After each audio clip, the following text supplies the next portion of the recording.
అదే RTV app వార్తల్ని క్షణాల్లో చదివే అవకాశం ఉంటుంది. ఒక న్యూస్ పేపర్, ఒక టెలివిజన్ ఛానల్ మీ చేతుల్లో ఎప్పుడూ ఉంటాయి.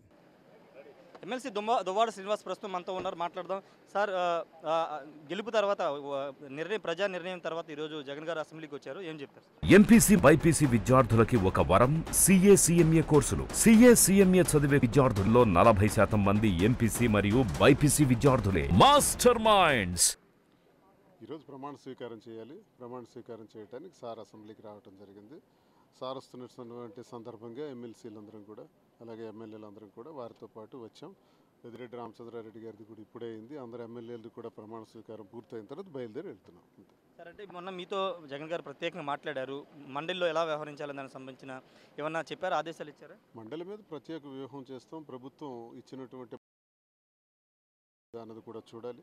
ఖచ్చితంగా వీళ్ళు అమలు చేయలేరు. ప్రజలకు చాలా అబద్ధాలు చెప్పారు, మోసపూరితమైనటువంటి మాటలు చెప్పారు. మేనిఫెస్టో అంతా మోసపూరితమైంది. వీటన్నిటి మీద కూడా గళవిప్పుతాం, గట్టిగా మాట్లాడతాం. అంటే కొంత సమయం ఇవ్వాలని ఏమన్నా అనుకున్నారా? ఎందుకంటే ఇప్పుడే అధికారం చేపట్టారు, 4 రోజులు కూడా. ఏం లేదు, ఇంకా సభ స్టార్ట్ అయిన వెంటనే మేము స్టార్ట్ చేస్తాం, కౌంటర్ స్టార్ట్ చేస్తాం. గట్టిగా సమయం ఇవ్వట్లేదు. రోడ్ ఎక్కుతాం.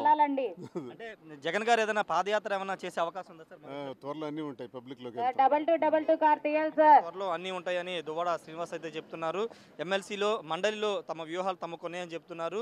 అవకాశం ఇచ్చేది లేదు, ప్రజలకు ఇచ్చిన హామీలు నిలబెట్టుకోకపోతే ఖచ్చితంగా ప్రశ్నిస్తామని దువ్వాడ శ్రీనివాస్ చెప్తున్నారు. ఎమ్మెల్యేగా జగన్ ప్రమాణ స్వీకారం చేస్తున్నారు కాబట్టి ఎమ్మెల్సీలు మేము కూడా సభకు హాజరయ్యామని ఎమ్మెల్సీ దువ్వాడ శ్రీనివాస్ చెప్తున్నారు. Camera person విజయ్తో Rayesh, RTV, Amaravati నుండి.